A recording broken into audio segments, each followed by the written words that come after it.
he vanished after opening a letter from his dead brother. It was late October in the small town of Pine Hollow, Georgia. The air carried a chill that whispered through the pines surrounding Daniel Mercer's modest home. He had returned to this place after years abroad, seeking solace from memories he couldn't shake. But tonight, as the clock struck midnight, Daniel found himself sitting alone on his porch, staring at an envelope that seemed to defy logic. Before we begin, tell me, where are you listening from, and what time is it there? The envelope lay unopened in his trembling hands. It was plain, almost ordinary, except for one glaring detail: his brother Mark's handwriting. Or at least, it looked like Mark's handwriting. Mark had been presumed dead for years now, lost during a fishing trip on Lake Superior. His body had never been recovered, leaving behind only questions and silence. Yet here was this letter addressed simply to Daniel, with no return address or explanation. For a moment, Daniel just stared at it, his mind racing. Should he open it? Was it some cruel prank? A mistake? No. The handwriting felt too familiar, too personal. Finally, curiosity won over caution. He tore open the envelope carefully, revealing a single sheet of paper inside. As he unfolded it, the faint scent of damp earth wafted up, making his stomach churn. Dear Daniel, if you're reading this, then I'm still alive. Or maybe I never really died. I don't know anymore. I remember the lake storm, the cold, and then waking up somewhere else, somewhere dark. There are things here, Daniel. Things that move in the shadows and whisper names. They know me. They knew me before I got here. Daniel paused, swallowing hard. His breath hitched as he continued reading. Time doesn't work the same way here. Days feel like centuries. Nights stretch endlessly. I've tried to find my way back, but every door leads deeper into this place. There's something calling me, pulling me further away from what's left of the world I once knew. His heart pounded as he read the next lines. I saw your face in a dream last night. You were looking for me. Don't do it, Daniel. Whatever you think you need to do, don't come looking for me. This isn't a place for the living. And if you ever get a letter like this one, burn it. By the time Daniel finished reading, sweat dripped down his forehead. The night around him seemed heavier, darker. The crickets had stopped chirping entirely, and the wind rustled the trees with an unsettling rhythm. He glanced toward the forest behind his house, its jagged silhouette looming against the moonlit sky. For a moment, he thought he saw a movementa shadow darting between the trunks, but when he squinted, there was nothing. He sat there for hours, replaying the words in his head. Was it real? Could Mark truly be alive? Or was this some elaborate hoax meant to torment him? By dawn, exhaustion forced him to retreat indoors. He locked the doors, drew the curtains, and tucked the letter under his mattress. Despite his fatigue, sleep eluded him. Every creak of the house made him jump. Every shadow cast by the fading sunlight sent shivers down his spine. That morning, Daniel decided to investigate further. He retrieved the letter and began writing a response. Questions poured out onto the page. Where was Mark? How could he contact him again? What did he mean about burning the letter? Before he could finish, however, another sound interrupted him. Knock, knock, knock. 3 sharp raps echoed through the house, coming from the attic. Daniel froze, his pen hovering above the paper. The attic hadn't been opened in years, not since their childhood. The ladder leading up was broken, and the hatch itself was sealed shut. Yet, there it was, again, another knock, louder this time. Summoning every ounce of courage, Daniel climbed the creaky stairs to the second floor. With each step, the knocking grew louder, more insistent. When he reached the ceiling panel, he hesitated. Then, without warning, the hatch swung open on its own. A gust of icy air rushed down, carrying with it the same earthy smell from the letter. "Hello?" Daniel called out, his voice barely audible. Silence. Then, a whisper, faint yet unmistakable. Daniel, his blood ran cold. That voice, it couldn't be. Not possible. "Mark?" he whispered, backing away. Another pause. Then, "It's too late." With those final words, the figure lunged forward. Daniel screamed, stumbling backward as the thing closed in. The last thing he remembered was the sensation of being pulled upward into the void beyond the attic. When the sun rose the next morning, Daniel Mercer was nowhere to be found. His truck sat abandoned in the driveway, keys still in the ignition. Inside the house, the letter remained untouched beneath the mattress, its contents unread by anyone else. Neighbors reported hearing strange noises during the night knocking, whispers, cries, but by daylight, everything appeared normal, or so they thought. Years later, hikers near Pine Hollow claimed to have seen a man wandering through the woods, muttering to himself. Some said he resembled Daniel Mercer, though older, frailer. Others swore he wasn't human at all, that his eyes glowed red in the dark and his skin bore unnatural markings as though carved by unseen hands. No one knows for certain what became of Daniel or whether his brother Mark truly existed beyond the grave. But one thing is certain, letters from the dead should never be opened lightly. Once the seal is broken, there's no turning back. And sometimes, the dead aren't the only ones watching. The fisherman who caught something that shouldn't exist. It was a crisp autumn morning in the small coastal town of Seabrook, Massachusetts. The air carried the scent of salt water and pine, mingling with the faint aroma of coffee wafting from the local diner. At precisely 6:47 a.m., as the sun began its slow ascent over the horizon, casting golden hues across the water, Thomas Grayson prepared his fishing gear at Dock 12. Thomas was no ordinary fisherman. A veteran of the United States Navy, he had spent 20 years navigating the world's oceans before settling down in this quiet New England town. His weathered hands moved methodically, checking each line and lure with the precision of someone who understood the importance of preparation. The dock creaked softly beneath his boots, echoing the rhythmic lapping of waves against the wooden pilings. This particular morning felt different not because of any specific sign or omen, but rather an unspoken feeling that lingered in the stillness of the pre-dawn hours. The gulls were unusually quiet, their usual cacophony replaced by an almost reverent silence. Even the wind seemed to hold its breath as it whispered through the rigging of nearby boats. By 7:15 a.m., Thomas had cast his line into the water, letting it drift with the current just beyond the breakers. He settled onto his folding chair, thermos of black coffee in hand, watching the horizon where sea met sky. The water shimmered under the growing light, a living mirror reflecting the heavens above. It would be another hour before the tide turned, giving him plenty of time to simply exist in the moment. As the clock struck 8:30 a.m., Thomas noticed something unusual about his line. It wasn't the steady pull of a typical catch, but rather an erratic tugging that seemed almost deliberate. His experienced fingers tightened around the reel as the resistance grew stronger. This was no ordinary fish. The movement below the surface suggested something much larger than anything he'd encountered in these waters. The struggle continued for what felt like an eternity. Each pull on the line sent vibrations up his arms, carrying with them an energy that defied explanation. By now, other early risers along the dock had begun to notice the commotion. Some gathered at a respectful distance, whispering among themselves about the size of whatever creature Thomas was attempting to bring in. Finally, after what must have been 30 minutes of relentless effort, the first glimpse broke the surface. The crowd gasped collectively as they saw it not a fish, but something far more ancient and alien. Its form defied all known classifications, covered in scales that shifted colors like oil on water. Eyes glowed faintly, reflecting intelligence rather than instinct.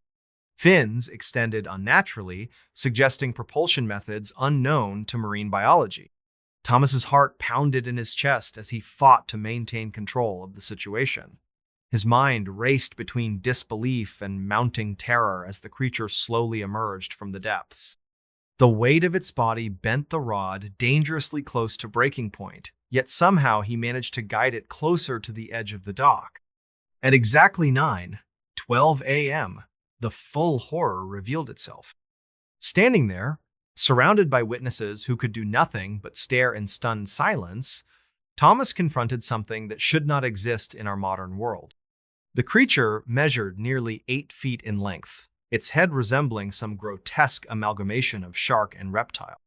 Gills pulsated rhythmically along its neck, while tentacle-like appendages writhed helplessly against the wooden planks. A collective murmur rose from the spectators as word spread quickly through the community. Local authorities arrived shortly after, led by Sheriff Mark Henderson, a man whose skepticism immediately gave way to genuine concern upon seeing the evidence before him. Conversations turned hushed, filled with questions none dared ask aloud. Where had this thing come from? How long had it been lurking beneath their waters? And most importantly, why now? Back at the Marine Research Facility located within Gloucester Harbor, Dr. Emily Carter examined the specimen with both professional curiosity and personal unease. Her team worked tirelessly to document every detail, taking measurements, photographs, and collecting samples for analysis. Yet, even she couldn't explain certain anomalies present in the creature's physiology structures that suggested adaptation to environments far removed from Earth's oceans. Meanwhile, back in Seabrook, tensions ran high among residents. Rumors spread faster than anyone could contain them, ranging from scientific theories to wild speculation involving government conspiracies and extraterrestrial origins.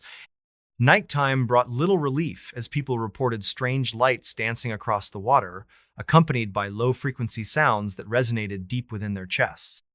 One evening, approximately 3 days later, at 10:45 p.m., Thomas found himself drawn once again to Dock 12.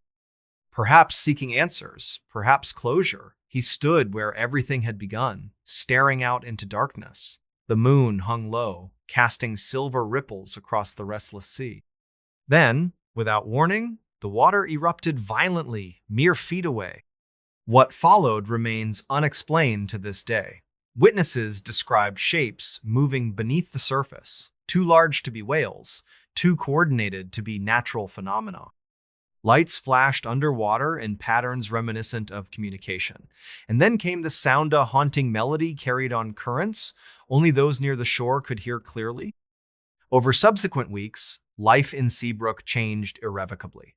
Fishing expeditions dwindled as tales of missing boats and strange disappearances spread. Tourists stayed away, sensing the unease permeating the once friendly town. Even the wildlife seemed affected, birds abandoning nests and seals avoiding familiar beaches. Yet amidst all this chaos, one constant remained the memory of that fateful morning when Thomas Grayson reeled in more than just a fish. Questions lingered unanswered, mysteries unsolved. But perhaps that's how it should be. After all, some things are better left undisturbed, hidden beneath the waves where they belong. And so, the story of the fisherman who caught something that shouldn't exist became legend among coastal communities, passed down through generations alongside warnings about venturing too far offshore during certain times of year. For though science may attempt explanations and skeptics dismiss accounts as mere folklore, those who witness the events firsthand know the truth that sometimes reality holds horrors beyond imagination. Pause here for reflection. In the end, perhaps it's not about understanding, but respecting boundaries we cannot see. The ocean keeps its secrets well, sharing glimpses only when it chooses. And maybe, just maybe, that's enough. She watched her mirror move. Then it whispered her name. It was a quiet evening in late November when Emily Carter sat alone in her bedroom. The small apartment she rented in downtown Chicago felt colder than usual, even though the thermostat was set high. Outside, the rain tapped rhythmically against the window panes, creating an eerie soundtrack that seemed to match the heaviness in her chest. Emily had always been fascinated by mirrors. As a child, she would spend hours staring into their reflective surfaces, imagining what lay beyond the glass. Now, as an adult, this fascination hadn't faded, it had only grown stronger. Her bedroom mirror, a large antique piece with ornate gold framing, was her favorite. She'd bought it at a flea market months ago, drawn to its mysterious charm and intricate design. That night, Emily couldn't sleep. Restlessness plagued her. And so she decided to sit by her vanity table, brushing her hair while gazing absently into the mirror. The room was dimly lit by a single bedside lamp, casting long shadows across the walls. Everything seemed normal until something caught her eye. At first, Emily thought it was just her imagination. Maybe the wind outside had rattled the building slightly, causing the illusion of movement. But then she saw it again, a subtle shift, as if the mirror were breathing. It tilted ever so slightly, just enough for her to notice. Her breath hitched in her throat. "What? What is going on?" she whispered to herself, her voice trembling. She stood up slowly, approaching the mirror cautiously. The movement stopped as soon as she stepped closer, leaving her feeling both relieved and unnerved.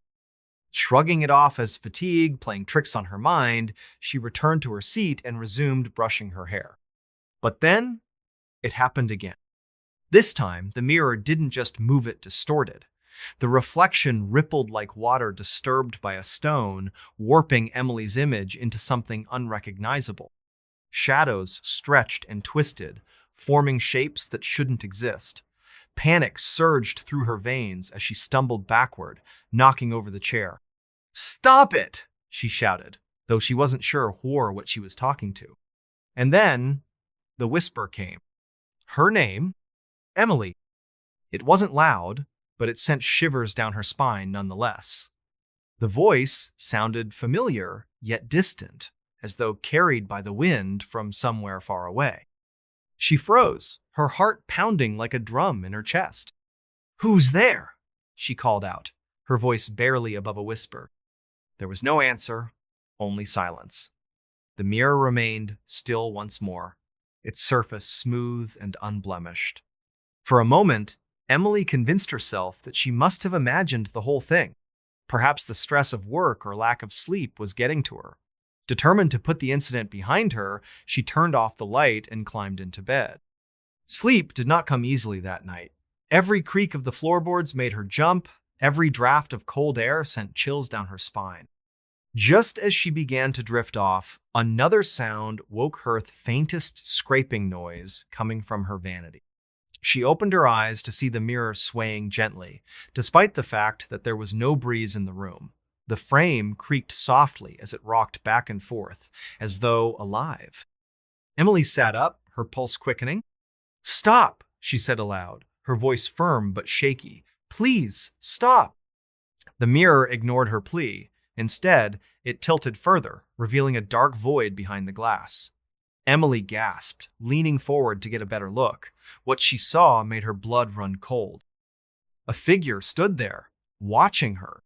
Its face was pale, almost translucent, with hollow eyes that glowed faintly in the darkness. Its lips curved into a smile that didn't reach its eyes, and its fingers curled around the edges of the mirror as though holding onto it for dear life.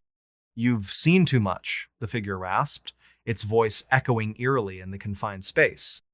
Emily scrambled backward, her legs tangling in the sheets as she tried to escape. The figure reached out, its hands slipping through the glass as though it weren't solid. Before she could react, it grabbed her wrist, pulling her toward the mirror. "No! Let go of me!" she screamed, struggling against its grip. But the harder she fought, the stronger its hold became. Slowly, inexorably, Emily found herself being dragged closer and closer to the glass. The world around her began to blur, replaced by an endless expanse of blackness dotted with floating lights. Just before she disappeared completely, she heard one final whisper. "Welcome home." By morning, Emily Carter was gone. Her neighbors reported hearing screams during the night, but when they went to check, her apartment was empty. The only thing left behind was the mirror, standing upright where she had last seen it, its surface now cracked and shattered. Some say the mirror still moves on certain nights, especially when the moon is full. Others claim to hear whispers emanating from it, calling out names of those who dare to look too closely. No one knows for sure what happened to Emily, but one thing is, certain mirrors are not always what they seem. A message in a bottle led to the most terrifying discovery. It was a quiet summer morning when Michael Reed found the bottle. He had spent the weekend camping near Lake Superior with his best friend, Jake Carter. The two men were avid hikers and outdoor enthusiasts, often venturing into remote areas for adventure. This time, they decided to explore the northern shores of the lake, where few tourists ventured due to its rugged terrain and unpredictable weather. The sun was just rising over the horizon, casting golden light across the calm waters of the lake. It was peaceful, almost too peaceful. As he walked along the rocky shoreline, something caught his eye: a small glass bottle half buried in the sand. Curiosity piqued, he bent down to pick it up. The bottle was old, its surface etched with faint scratches from years of being tossed by waves. Inside, there was a rolled-up piece of paper tied with a thin string. Michael untied the knot carefully, pulling out the fragile note.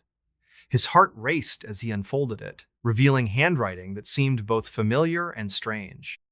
To whoever finds this, if you're reading this, then I'm gone. I don't know how much longer I can survive here, wherever here is. I woke up one day on an island in the middle of nowhere. No boat, no memory of how I got here, just endless water surrounding me and voices whispering my name every night. Michael paused, staring at the words. His hands trembled slightly as he continued reading. There's something here. Something watching me. At first, I thought it was just my imagination, but now I see it moving in the shadows. It comes closer each night, calling out names. Names I recognize. People I knew before. But they're not alive anymore. By the time Michael finished reading, his stomach churned with unease. He glanced toward Jake, who was still setting up their tent nearby. Should he show him or keep it to himself? Before he could decide, another sound interrupted him. From the corner of his eye, Michael saw movement in the water. A dark shape surfaced briefly before disappearing again. His pulse quickened as he stared harder, trying to make sense of what he'd seen. Was it a fish? A log? Or something else entirely? That evening, as the sun dipped below the horizon, Michael couldn't shake the feeling that they weren't alone. The wind picked up, rustling through the trees with an unsettling rhythm. Shadows stretched long across the campsite, making even the most mundane objects appear sinister. Jake noticed his friend's unease and asked about it. Something's wrong, Michael admitted, holding up the bottle. I found this today. Jake took the bottle, examining it closely. What is it? A message, Michael replied softly, and I think it might be real. He handed the note to Jake, watching as his friend's expression shifted from curiosity to concern. Neither spoke for several minutes after Jake finished reading. The silence between them felt heavier than usual. The next morning, they packed up their gear and headed back to civilization. Along the way, Michael couldn't help but notice strange occurrences, their compass spinning erratically, birds flying in unnatural patterns, and echoes of whispers carried by the wind. Each incident made his skin crawl, reinforcing the eerie sensation that something or someone was following them. When they finally returned to town, Michael went straight to the local library. He wanted answers. After hours of research, he discovered something disturbing. Stories of disappearances around Lake Superior dating back decades. People vanishing without a trace, leaving behind only cryptic messages or personal belongings washed ashore. One account stood out: a woman named Clara Thompson who claimed to have received a similar message in a bottle. She described waking nightmares of shadowy figures and voices calling her name. Her disappearance remains unsolved to this day. Weeks passed, but the mystery haunted Michael relentlessly. Every creak of his house at night sent shivers down his spine. Every shadow cast by moonlight seemed darker, more menacing. One stormy night, while sitting alone in his living room, he heard a soft knock at the window. Knock, knock, knock. Heart pounding, he approached cautiously. Outside, the rain poured heavily, obscuring everything beyond the glass. Yet, when he peered closer, he swore he saw a movementa figure standing in the darkness, its face pressed against the pane. Before he could react, the figure vanished. In its place, written in condensation on the window, were three chilling words. Open the door. Days turned into weeks, and the encounters grew more frequent. Whispers echoed through his house late at night. Shadows flitted across walls when no one was there. And always, always, that same phrase appeared wherever he looked. Open the door. Finally, driven mad by fear and exhaustion, Michael did exactly that. The moment he turned the lock, cold air rushed inside, carrying with it the scent of damp earth and salt water. Standing in the doorway wasn't human-not entirely. Its form shimmered like heat waves, shifting between shapes until settling on something vaguely humanoid. Eyes glowed faintly in the darkness, fixed intently on Michael.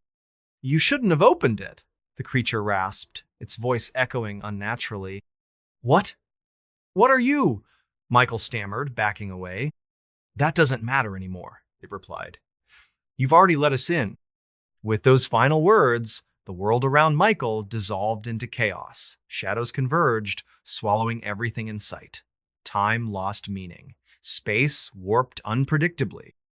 All he could hear was laughter, cold, cruel, and endless. No one knows what became of Michael Reed. His house sits abandoned now, windows boarded up, grass growing wild in the yard. Some say they still hear knocking at night, three sharp raps, followed by whispers too faint to understand. Others claim to see a man wandering aimlessly near Lake Superior, muttering to himself under the moonlight. Whatever the truth may be, one thing remains certain. Messages in bottles should never be ignored lightly.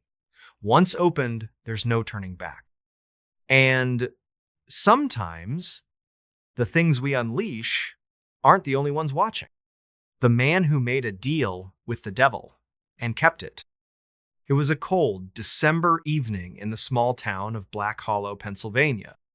The snow had started falling earlier that day, blanketing everything in pristine white, but there was an unsettling stillness in the air that made even the bravest residents uneasy.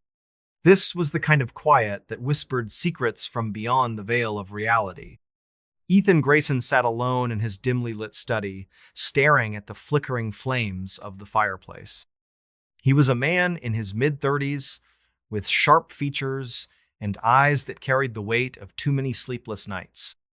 Ethan wasn't always like this. He used to be optimistic, hopeful, someone who believed in second chances, but life had a way of chipping away at people until all that remained were their darkest desires.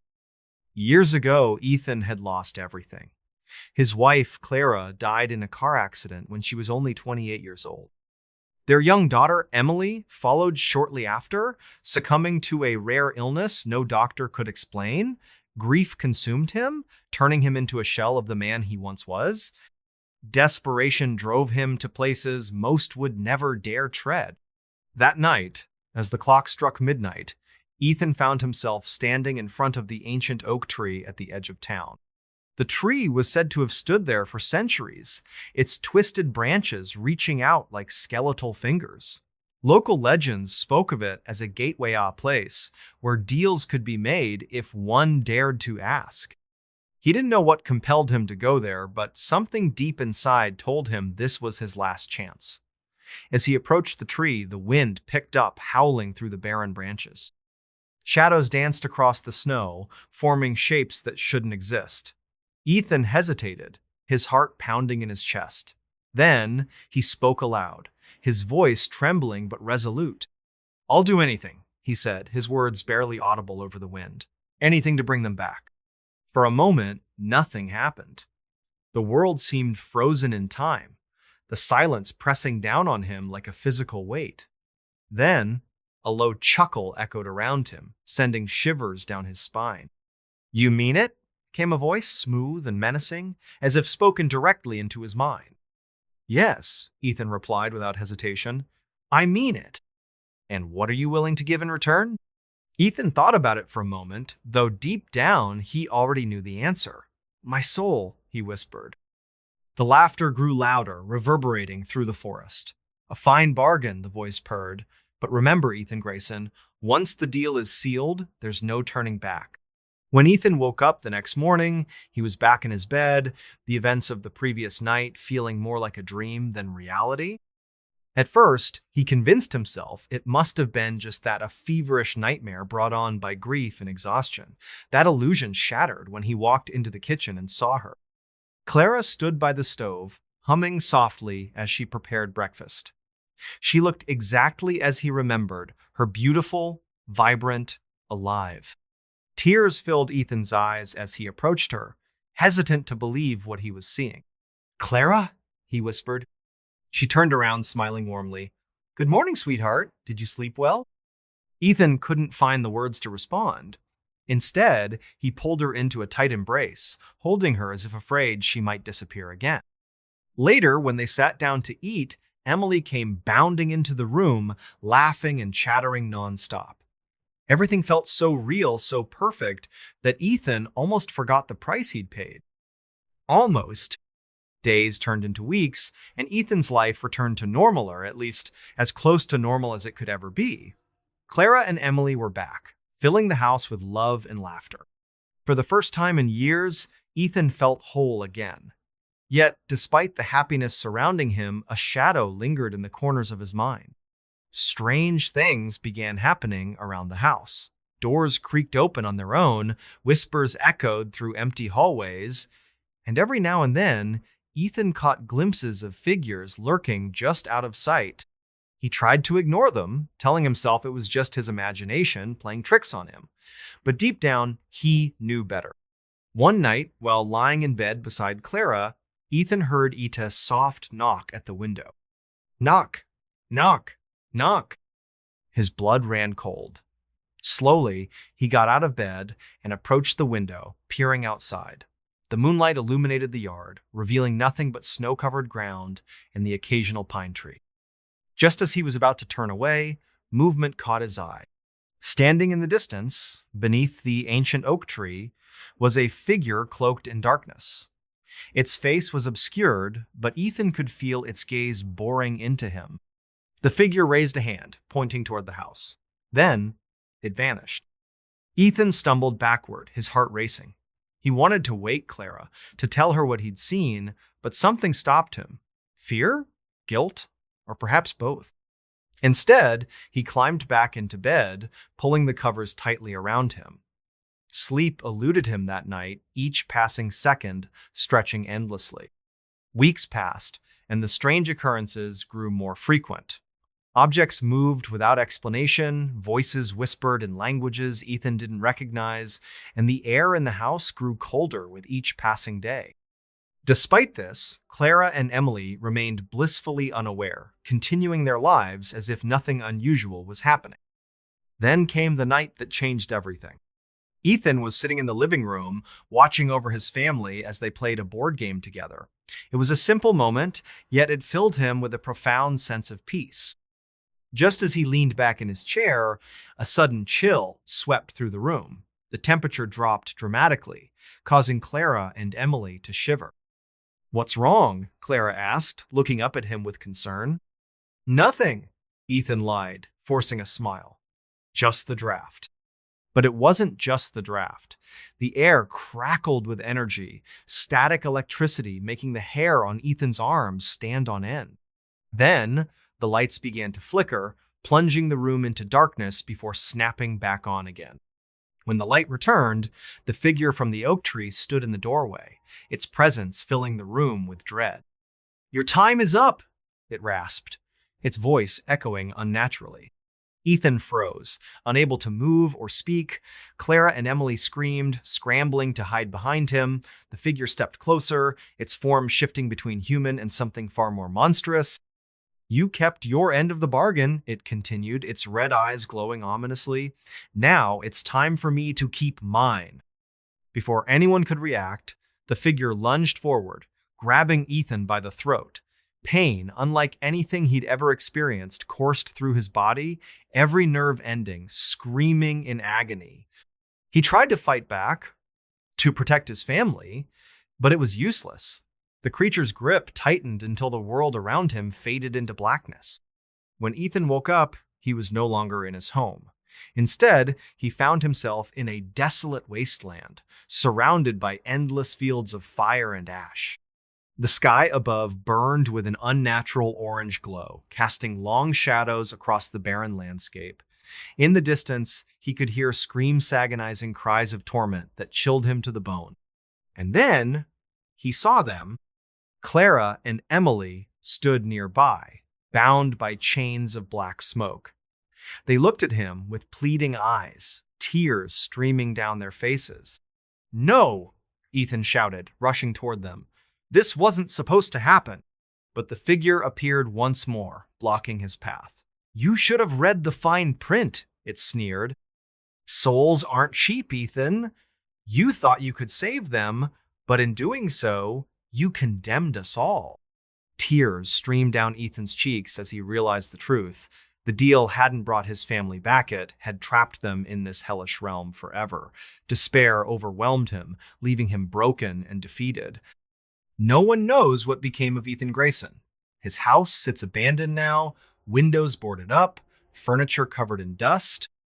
Some say they still hear screams coming from within its walls, late-at-night agonized pleas for help that echo through the empty halls. Others claim to see a man wandering the streets of Black Hollow, searching desperately for answers. His face is pale, his eyes hollow, as if haunted by something unspeakable. When asked about his family, he simply shakes his head and walks away. Whatever the truth may be, one thing remains certain. Deals with the devil come at a cost. And sometimes, keeping your word isn't enough to undo the damage done. He uploaded a video saying he was being hunted, then he was gone. It was late at night in the small town of Willow Creek, Oregon. The streets were eerily quiet, save for the occasional rustle of leaves carried by the wind. Inside his modest apartment, Ryan Hayes sat hunched over his laptop, typing furiously into a YouTube video description box. His hands trembled slightly as he reread what he had written.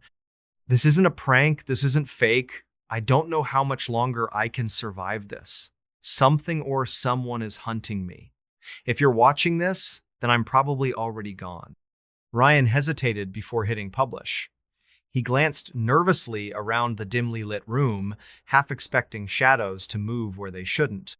The clock on the wall ticked loudly, each second stretching out like an eternity. Outside, the faint glow of streetlights cast long, distorted shadows across the walls. Why had he done it? Why had he uploaded that video? Deep down, Ryan knew it was desperation talking. Days earlier, everything had seemed normal. He was just another ordinary man, living an ordinary life, a graphic designer, working from home, spending most of his time behind a screen. But then, things began to change. It started with the noise of soft whispers coming from empty corners of the house, footsteps echoing through hallways when no one else was there. At first, Ryan dismissed them as tricks of the mind or old building creaks.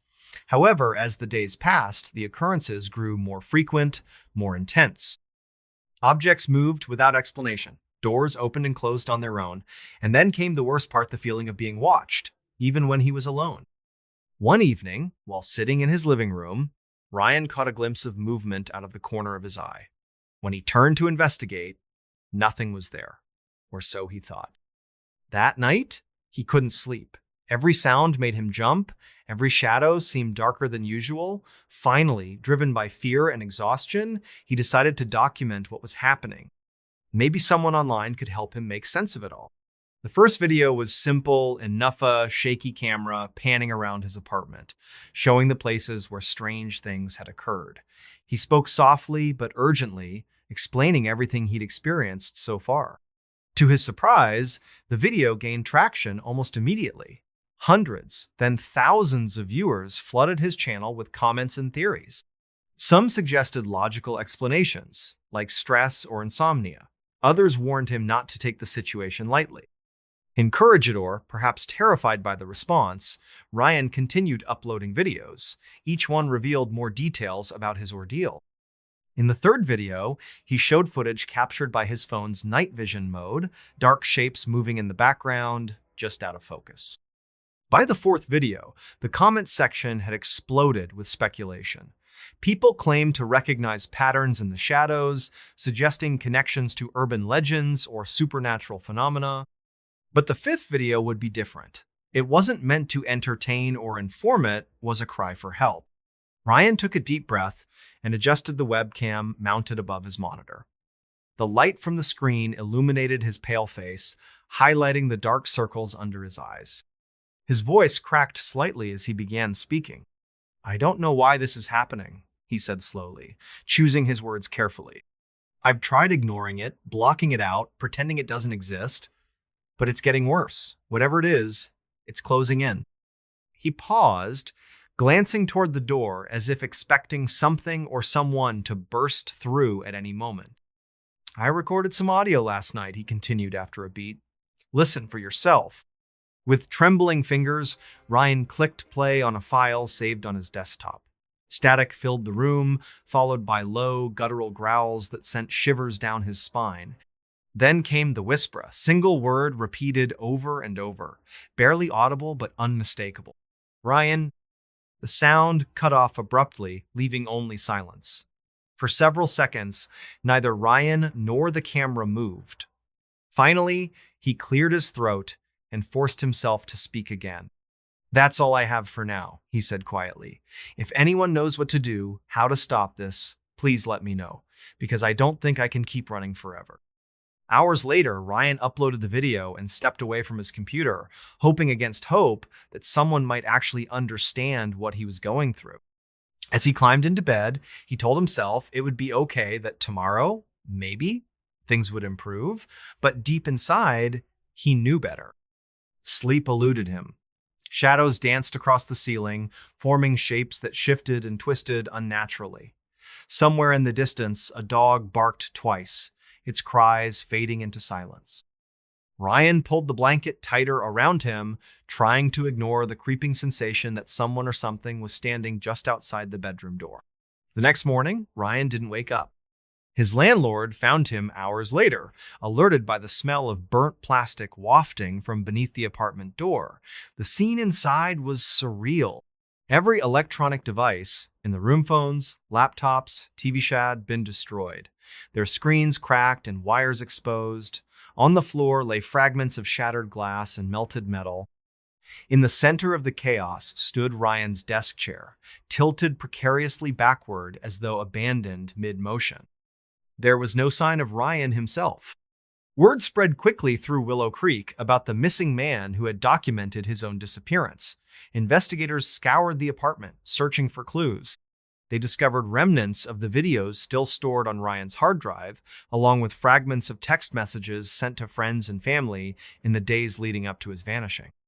In one message, dated shortly before the final video was uploaded, Ryan wrote, "They're here. I can hear them breathing. Please tell someone, anyone." Another reads simply, "It knows my name." Despite extensive searches, no trace of Ryan Hayes was ever found. His case remains unsolved to this day, though many believe his videos hold the key to understanding what happened. Some say they still receive notifications when new content appears on his Channel 11, though the account has been inactive for years. And sometimes, late at night, people claim to hear whispers emanating from their speakers, calling out names they recognize. Names like Ryan's. The island where time stops at exactly 3:07 a.m. It was a quiet evening when Michael Hayes arrived at the small coastal town of Willow Creek, Oregon. He had spent weeks researching strange occurrences around Lake Superior for his freelance journalism projecta documentary about unsolved mysteries in America. As he delved deeper into local legends, one particular tale stood out: the legend of Blackwater Island, where time supposedly stopped every night at exactly 3:07 a.m.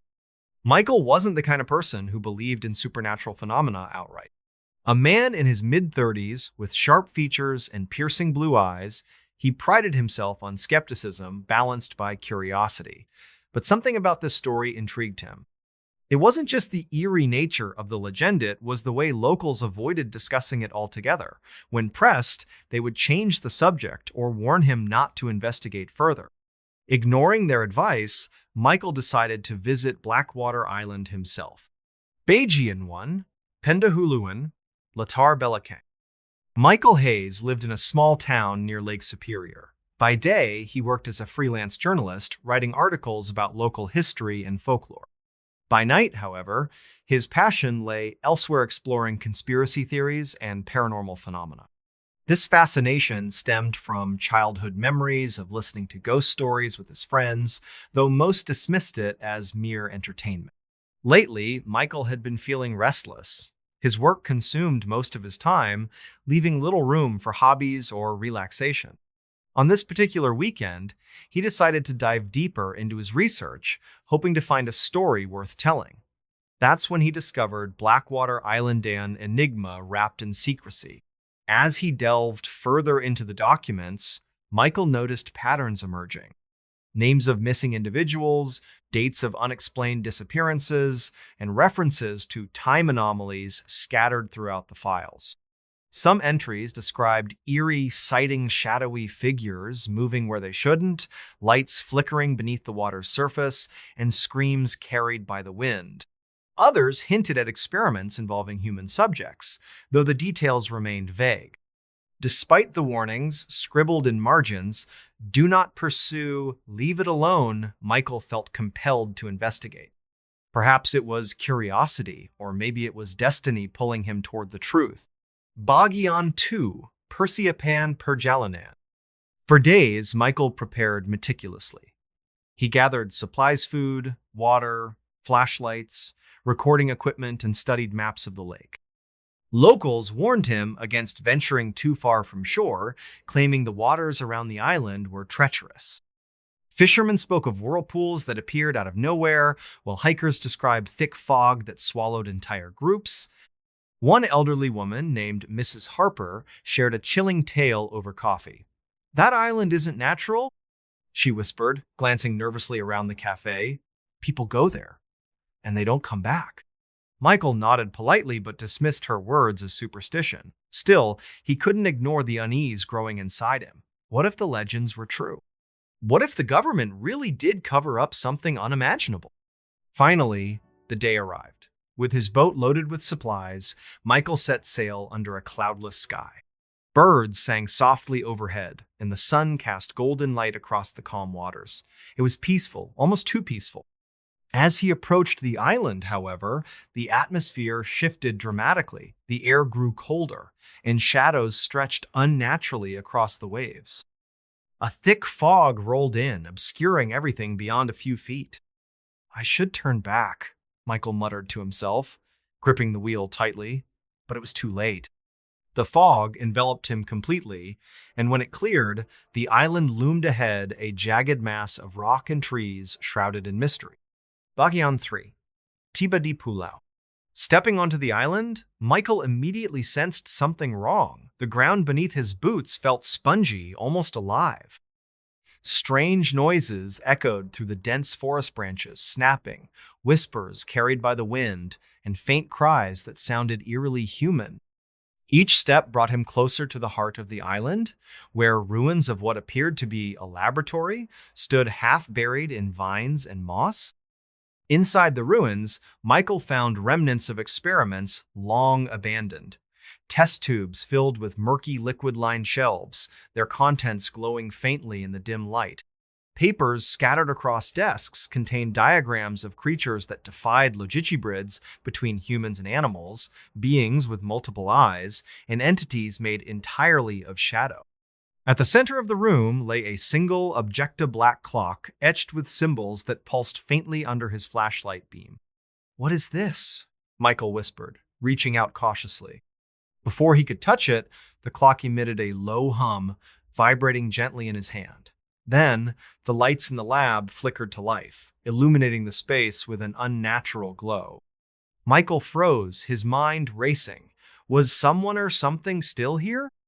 Suddenly, voices filled the air, hundreds of them, overlapping and whispering unintelligible phrases. Michael covered his ears, trying to block out the cacophony, but the sound persisted. When he looked up, he saw movement in the corners of the room shadows, stretching and twisting into forms that shouldn't exist. "They know you're here," came a voice behind him.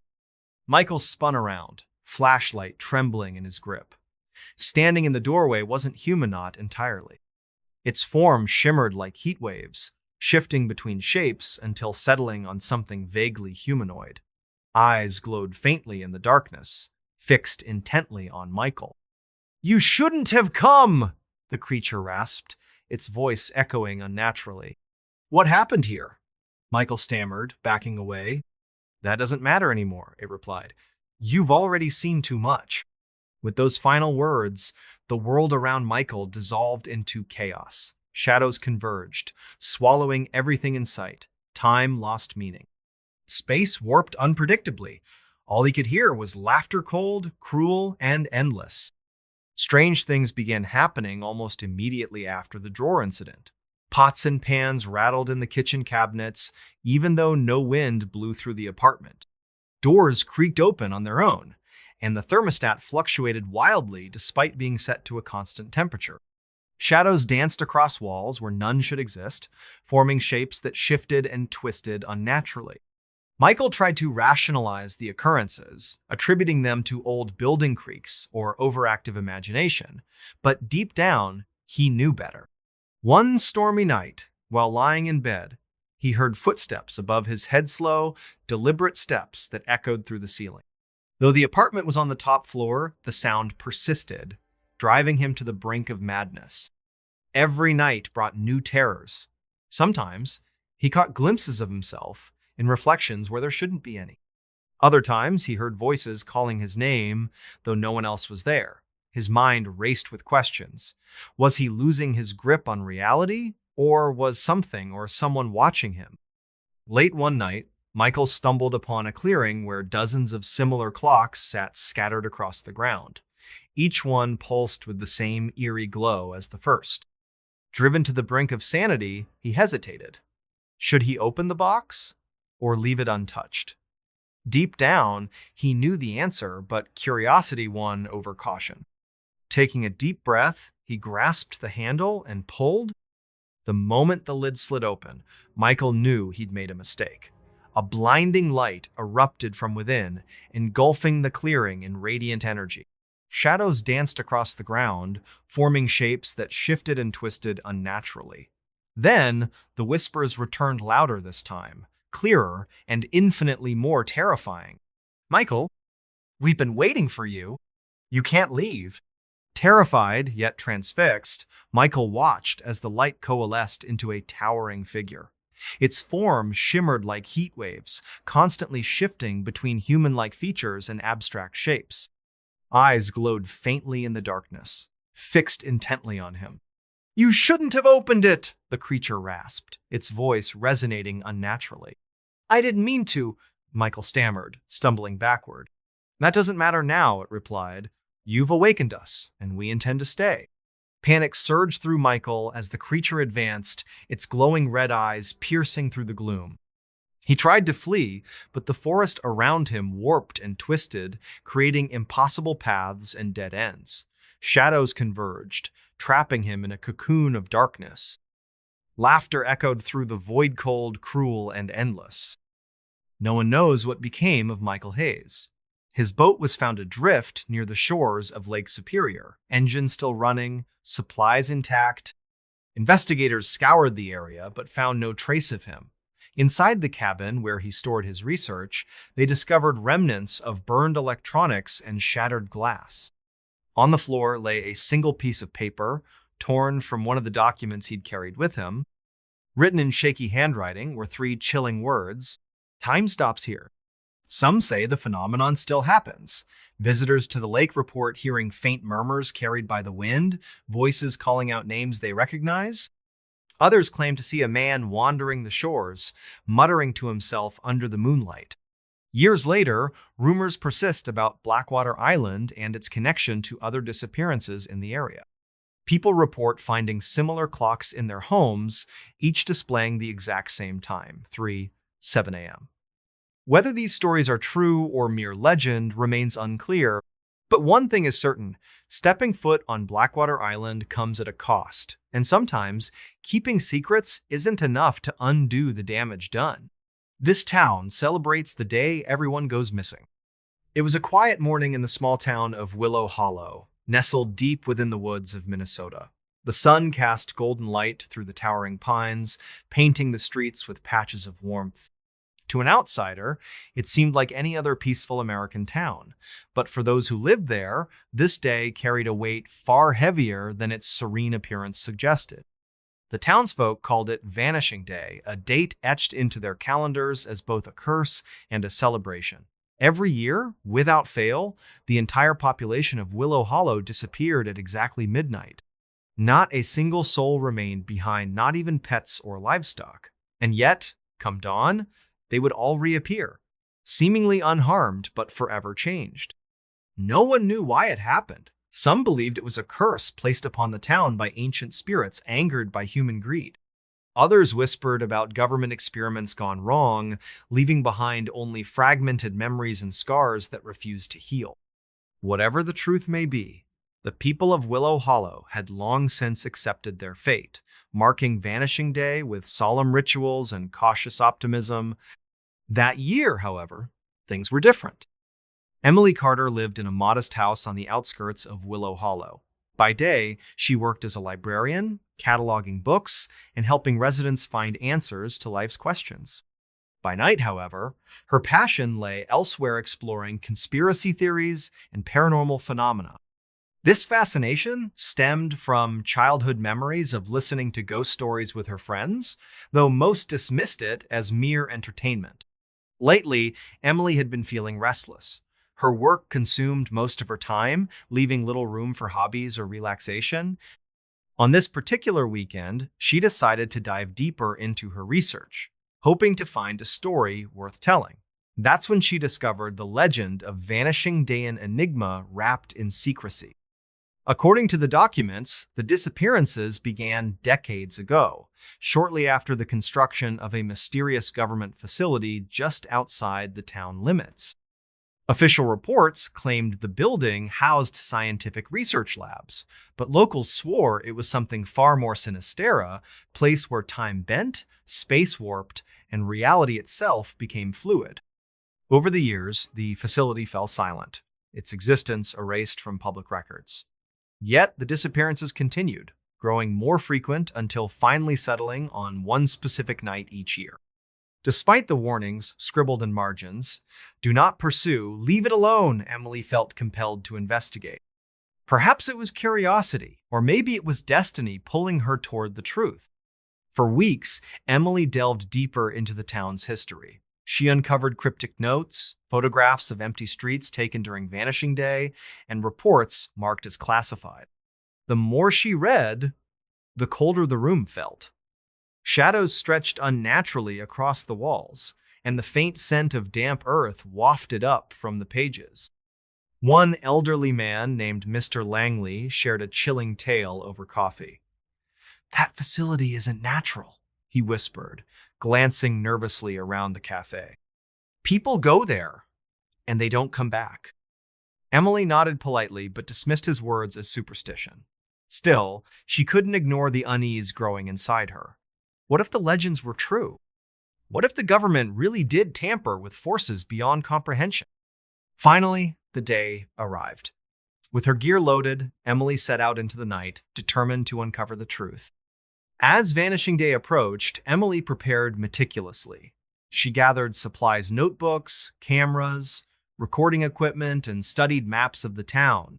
Locals warned her against staying awake, claiming it was impossible to resist the pull of whatever waited for them in the void. Fishermen spoke of strange lights above the lake, while farmers described eerie silences that preceded the disappearances. One evening, while sitting alone in her living room, Emily heard footsteps above her head, slow, deliberate steps that echoed through the ceiling.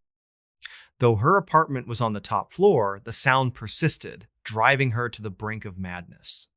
Every night brought new terrors. Sometimes, she caught glimpses of herself in reflections where there shouldn't be any. Other times, she heard voices calling her name, though no one else was there. Her mind raced with questions. Was she losing her grip on reality, or was something or someone watching her? Days before Vanishing Day, Emily noticed strange occurrences around the town. Clocks ticked backward, mirrors reflected images slightly different from reality, and sometimes she saw shadows moving where they shouldn't. Each incident reinforced the unsettling notion that the event was real and whatever awaited her was not good. Emily tried to rationalize the occurrences, attributing them to old building creaks or overactive imagination. But deep down, she knew better. One stormy night, while lying in bed, she heard whispers carried by the wind-soft murmurs that sounded eerily familiar. Names she recognized, yet couldn't place. The unease grew stronger with each passing hour. When Vanishing Day finally arrived, Emily prepared herself mentally and physically. She set up cameras throughout her house, hoping to capture evidence of what truly happened during those missing hours. Outside, the town gathered once more, lighting candles and singing songs passed down through generations. The air grew heavier with each passing second, as though the world itself held its breath. At precisely midnight, the lights flickered out. Emily's heart raced as darkness enveloped her home. Grabbing her flashlight, she moved cautiously through the rooms, checking each camera feed for signs of movement. For a while, nothing happened. Then, the whispers began. Faint at first, they grew louder and clearer with each step Emily took. Voices calling out names she recognized, yet couldn't place. Shadows danced along the walls, forming shapes that shifted and twisted unnaturally.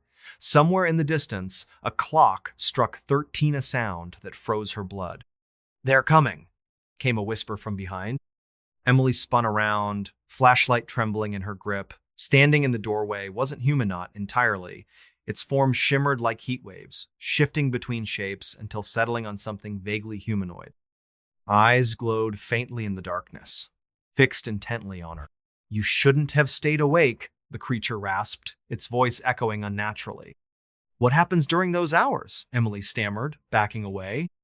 "That doesn't matter anymore," it replied. "You've already seen too much." With those final words, the world around Emily dissolved into chaos. Shadows converged, swallowing everything in sight. Time lost meaning. Space warped unpredictably. All she could hear was laughter, cold, cruel, and endless. Desperate for answers, Emily screamed into the darkness. "Why does this happen?" "To ensure no one leaves," came the reply, its tone softer now, almost regretful. "This town, it wasn't always ours. We were brought here, experimented on, changed."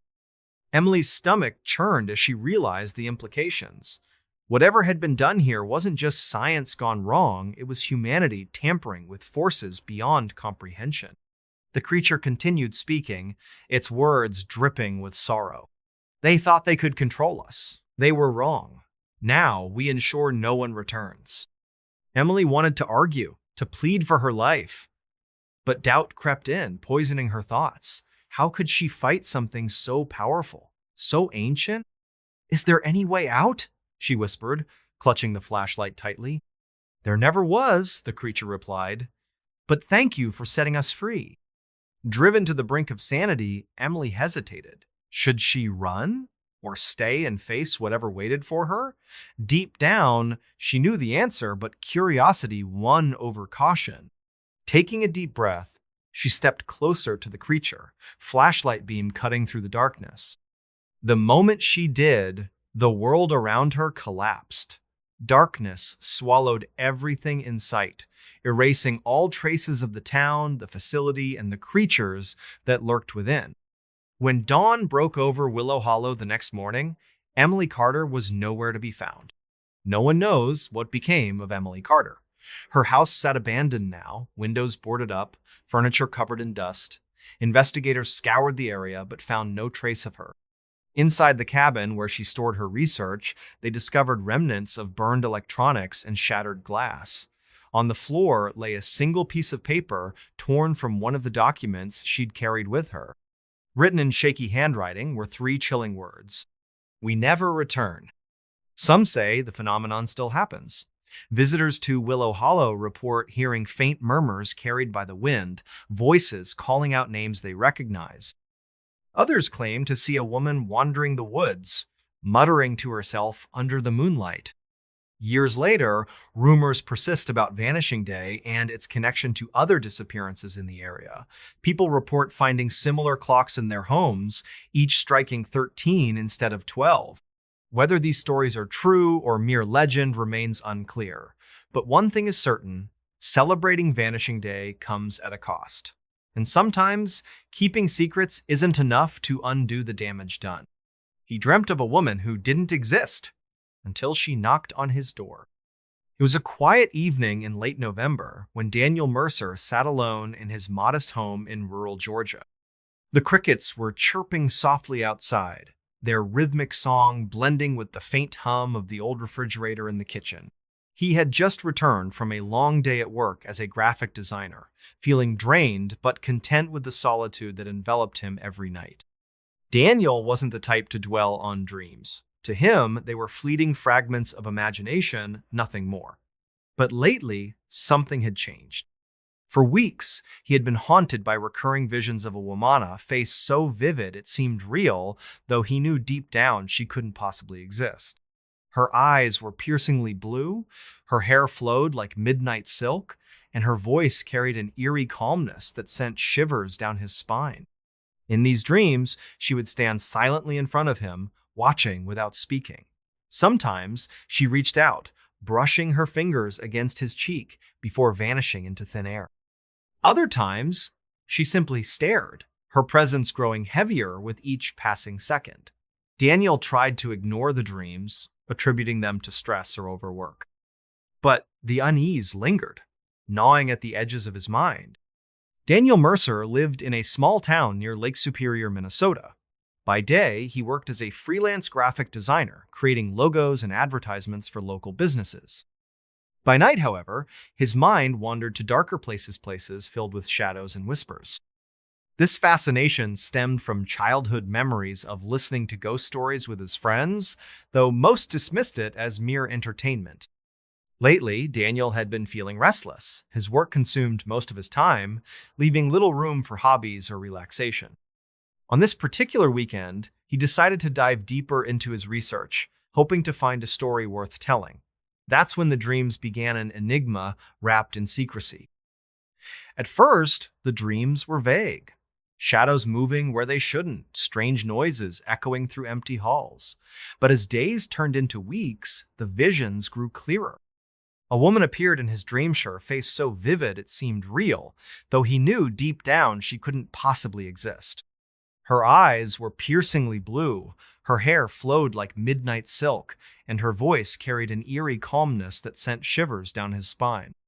In these dreams, she would stand silently in front of him, watching without speaking. Sometimes she reached out, brushing her fingers against his cheek before vanishing into thin air. Other times, she simply stared, her presence growing heavier with each passing second. Daniel tried to rationalize the dreams, attributing them to stress or overwork. But the unease lingered, gnawing at the edges of his mind. Despite his skepticism, Daniel felt compelled to investigate. Perhaps it was curiosity, or maybe it was destiny pulling him toward answers. For days, Daniel prepared meticulously. He gathered supplies, notebooks, cameras, recording equipment, and studied books about psychology and paranormal phenomena. Locals warned him against venturing too far into the unknown, claiming such investigations often led to trouble. Some spoke of cursed objects hidden in plain sight, while others described shadowy figures moving where they shouldn't. One elderly man named MrBallen shared a chilling tale over coffee. "Dreams like yours aren't normal," he whispered, glancing nervously around the cafe. "They're warnings. Something or someone's trying to reach you." "What happened here?" Daniel asked, leaning forward eagerly. MrBallen hesitated.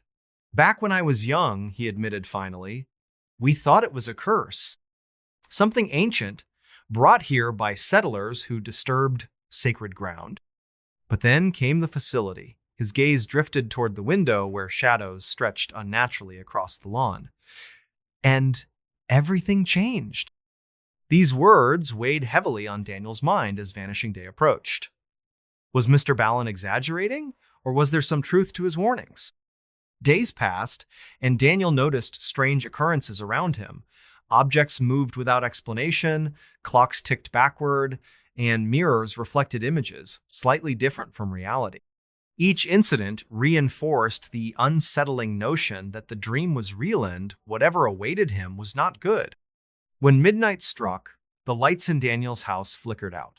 He froze, gripping the edge of his chair tightly. Outside, the wind howled eerily through the trees, carrying with it the scent of damp earth and salt water. Shadows stretched unnaturally across the walls, forming shapes that shifted and twisted in ways that defied logic. Daniel tried to shake off the unease, convincing himself it was just his imagination playing tricks. But deep down, he knew better. One by one, strange occurrences began happening around him. Objects moved without explanation, clocks ticked backward, and mirrors reflected images slightly different from reality. Each incident reinforced the unsettling notion that the dream was real and whatever awaited him was not good. Then came the knock at the door. Knock, knock, knock. Heart pounding, Daniel approached cautiously. Through the peephole, he saw nothing but darkness. Yet, the knocking persisted, growing louder with each rap. Finally, driven mad by fear and exhaustion, Daniel did exactly what he had sworn not to do. He opened the door. Standing on the porch wasn't Humanod entirely. Her form shimmered like heat waves, shifting between shapes until settling on something vaguely humanoid. Eyes glowed faintly in the darkness, fixed intently on Daniel. "You shouldn't have opened it," the woman rasped, her voice echoing unnaturally. "Who are you?" Daniel stammered, backing away. "That doesn't matter anymore," she replied. "You've already let us in." With those final words, the world around Daniel dissolved into chaos. Shadows converged, swallowing everything in sight. Time lost meaning. Space warped unpredictably. All he could hear was laughter, cold, cruel, and endless. Strange things began happening almost immediately after the drawer incident. Pots and pans rattled in the kitchen cabinets, even though no wind blew through the house. Doors creaked open on their own, and the thermostat fluctuated wildly despite being set to a constant temperature. Shadows danced across walls where none should exist, forming shapes that shifted and twisted unnaturally. Daniel tried to rationalize the occurrences, attributing them to old building creaks or overactive imagination, but deep down, he knew better. One stormy night, while lying in bed, he heard footsteps above his head, slow, deliberate steps that echoed through the ceiling. Though the house was on the top floor, the sound persisted, driving him to the brink of madness. Every night brought new terrors. Sometimes, he caught glimpses of the woman in reflections where there shouldn't be any. Other times, he heard her voice calling his name, though no one else was there. His mind raced with questions. Was he losing his grip on reality? Or was something or someone watching him? Daniel's life became a blur of confusion and dread. He barely slept, constantly checking his surroundings for signs of movement. During the day, he visited the local library, searching for clues about the mysterious woman in his dreams. He discovered old newspaper clippings and folklore surrounding Willow Hollow, a town known for its unexplained disappearances. According to the documents, Willow Hollow had once been home to a government facility during the Cold War era. Official reports claimed the building housed scientific research labs. However, locals swore it was something far more sinister, a place where time bent, space warped, and reality itself became fluid. Over the years, the facility fell silent, its existence erased from public records. Yet, the disappearances continued, growing more frequent until finally settling on one specific night each year. Daniel realized that the woman in his dreams might be connected to this facility.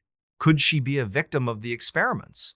Or worse, a manifestation of whatever forces still lingered within the ruins? Determined to uncover the truth, Daniel spent hours poring over dusty archives in the library. Among the yellowed papers, he found a diary belonging to a former resident named Clara Thompson. Her entries detailed her experiences leading up to the disappearances. "I can feel it," Clara wrote in one entry. Something is watching me. It moves in the shadows, whispering names I recognize, names of people who used to live here. Another entry describes seeing strange lights above the lake. They come every night now, she wrote. Bright flashes that disappear as quickly as they appear. Is this our fate? To vanish into nothingness? These words haunted Daniel as he read them. Could the same forces responsible for Clara's disappearance still linger today, or was there something else at play? As Vanishing Day drew nearer, Daniel prepared himself mentally and physically. He set up cameras throughout his house, hoping to capture evidence of what truly happened during those missing hours. Outside, the town gathered once more, lighting candles and exchanging last words before the inevitable. When midnight struck, the lights in Daniel's house flickered out. Grabbing his flashlight, he moved cautiously through the rooms, checking each camera feed for signs of movement. For a while, nothing happened. Then, the whispers began.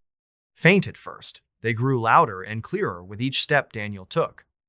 Voices calling out names he recognized, yet couldn't place. Shadows danced along the walls, forming shapes that shifted and twisted unnaturally. Somewhere in the distance, a clock struck 13, a sound that froze his blood. "She's coming," came a whisper from behind. Daniel spun around, flashlight trembling in his grip. Standing in the doorway was the woman from his dreamsure face, obscured, but her posture unmistakable, hunched, skeletal, and broken. "This isn't real," Daniel pleaded, tears streaming down his face. "It's too late," the woman replied.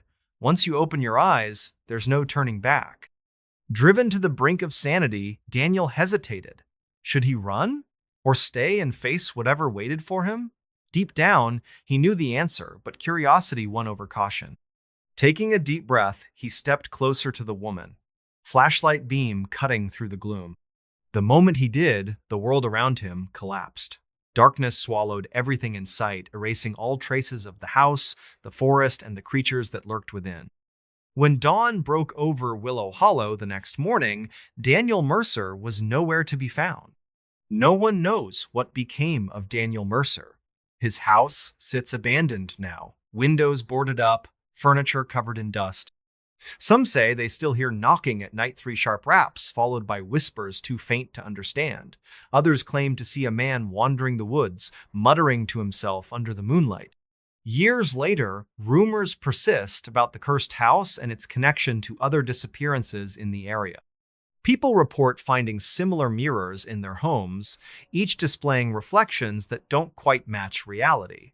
Whether these stories are true or mere legend remains unclear. But one thing is certain, answering the door came at a cost. And sometimes, keeping secrets isn't enough to undo the damage done. The secret military base that erased an entire town. It was a quiet evening in the small town of Willow Hollow, nestled deep within the woods of Minnesota. The sun had just dipped below the horizon, casting long shadows across the streets. Ethan Hayes sat alone in his modest apartment, staring at the computer screen in front of him. He had spent weeks researching strange occurrences around Lake Superior for his freelance journalism project, a documentary about unsolved mysteries in America. Ethan Hayes lived in a small town near Lake Superior. By day, he worked as a freelance journalist, writing articles about local history and folklore. By night, however, his passion lay elsewhere, exploring conspiracy theories and paranormal phenomena. This fascination stemmed from childhood memories of listening to ghost stories with his friends, though most dismissed it as mere entertainment. Lately, Ethan had been feeling restless. His work consumed most of his time, leaving little room for hobbies or relaxation. On this particular weekend, he decided to dive deeper into his research, hoping to find a story worth telling. That's when he discovered the legend of Blackwater Basin enigma wrapped in secrecy. According to the documents, the U.S. government had once used a secluded area near Willow Hollow for experimental purposes during the Cold War era. Details were scarce, but there were hints of something far more sinister than mere military drills. People sent to the base never returned, not even scientists or soldiers. Those who tried to investigate disappeared without a trace. Any mention of the base was erased from official records, leaving behind only whispers and rumors.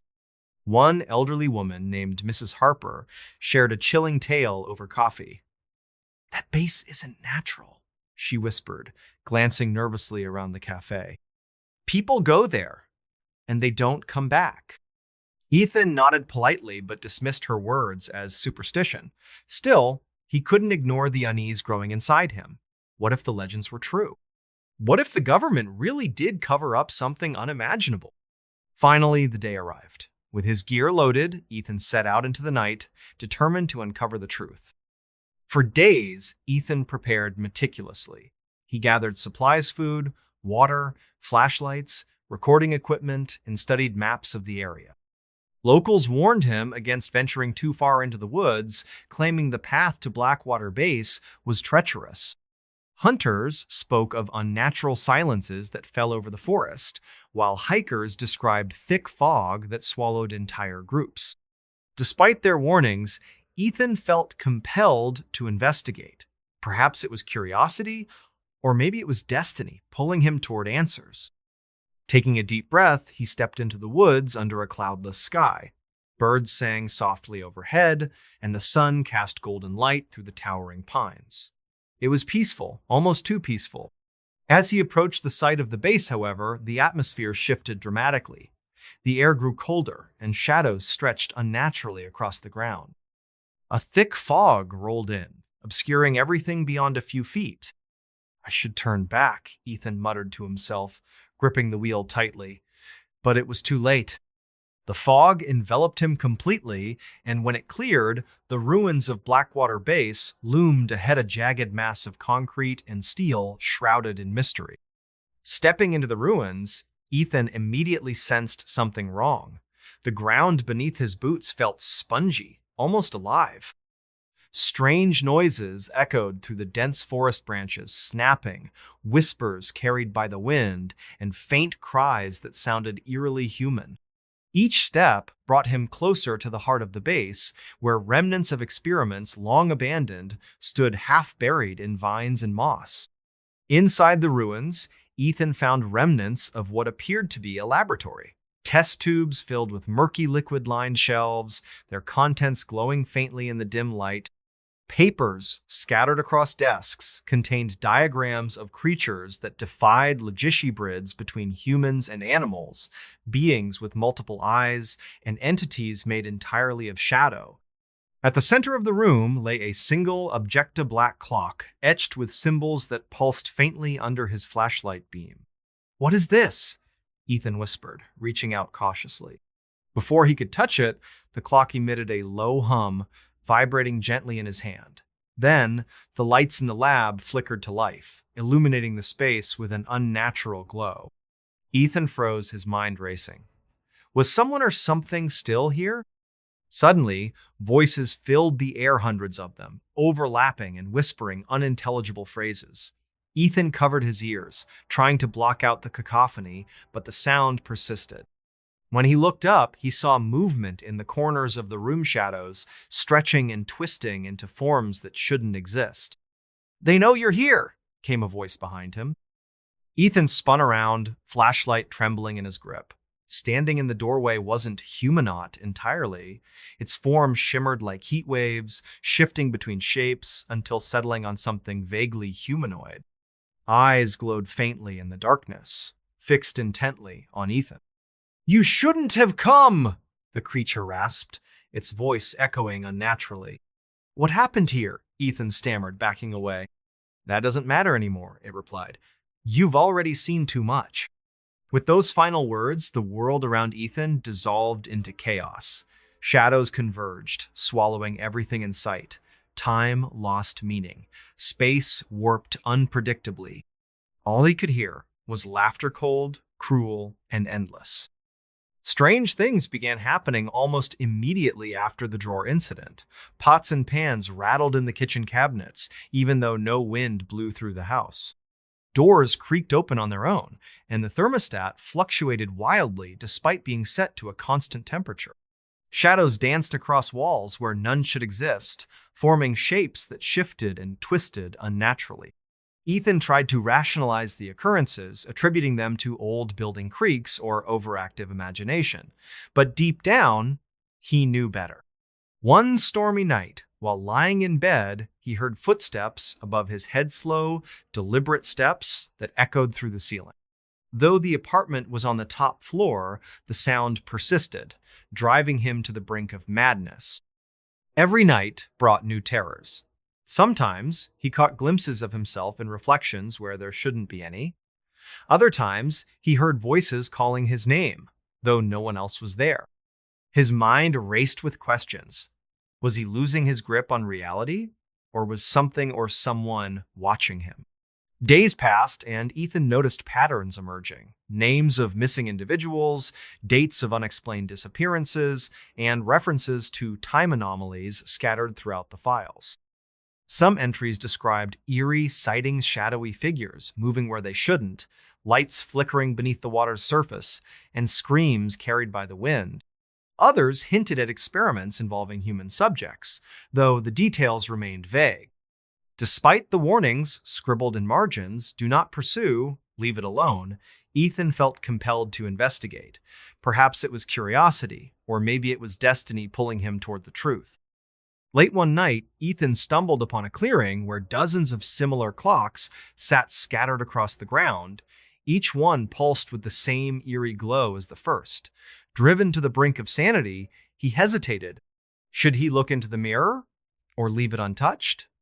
Deep down, he knew the answer, but curiosity won over caution. Taking a deep breath, he stepped closer to the mirror, flashlight beam cutting through the gloom. The moment he did, the world around him collapsed. Darkness swallowed everything in sight, erasing all traces of the house, the forest, and the creatures that lurked within. When dawn broke over Willow Hollow the next morning, Ethan Hayes was nowhere to be found. No one knows what became of Ethan Hayes. His apartment sits abandoned now, windows boarded up, furniture covered in dust. Some say they still hear knocking at night, 3 sharp raps, followed by whispers too faint to understand. Others claim to see a man wandering the woods, muttering to himself under the moonlight. Years later, rumors persist about Blackwater Base and its connection to other disappearances in the area. People report finding similar mirrors in their homes, each displaying reflections that don't quite match reality. Whether these stories are true or mere legend remains unclear. But one thing is certain, stepping foot near Blackwater Base comes at a cost. And sometimes, keeping secrets isn't enough to undo the damage done. Ethan Hayes was a man in his mid-30s, living in a small town near Lake Superior. By day, he worked as a freelance journalist, writing articles about local history and folklore. By night, however, his mind wandered to darker places, unsolved mysteries, conspiracy theories, and the supernatural phenomena that fascinated so many others in the town. Recently, Ethan had become obsessed with uncovering hidden truths. His last article about government cover-ups had gained significant attention online, sparking interest among conspiracy enthusiasts. Encouraged by the response, Ethan decided to dig deeper. That's when he discovered the legend of Blackwater Bastion enigma wrapped in secrecy. According to the documents, the U.S. government had once used a secluded area near Willow Hollow for experimental purposes during the Cold War era. Details were scarce, but there were hints of something far more sinister than mere military drills. People sent to the base never returned, not even scientists or soldiers. Those who tried to investigate disappeared without a trace. Any mention of the base was erased from official records, leaving behind only whispers and rumors. One evening, while sitting alone in his living room, Ethan heard a knock at the door. Knock, knock, knock. Heart pounding, he opened it to find Mrs. Harper, an elderly neighbor known for her knowledge of local legends. "You shouldn't do this," Mrs. Harper whispered, glancing nervously around the street. "Some secrets are better left buried." "I need answers," Ethan replied softly, closing the door behind her guest. "I can't keep pretending this isn't real." Mrs. Harper sighed, accepting a cup of tea Ethan offered. "Back when I was young," she began, her voice trembling slightly, "we thought it was a curse. something ancient brought here by settlers who disturbed sacred ground. But then came the facility, and everything changed. What happened there? Ethan asked, leaning forward eagerly. They experimented on us, Mrs. Harper admitted finally. On everyone? We didn't know it at the time, but now... Her gaze drifted toward the window, where shadows stretched unnaturally across the lawn. Now we're part of something bigger, something we can't escape. With those final words, Mrs. Harper stood and left, leaving Ethan alone with his thoughts and his fears.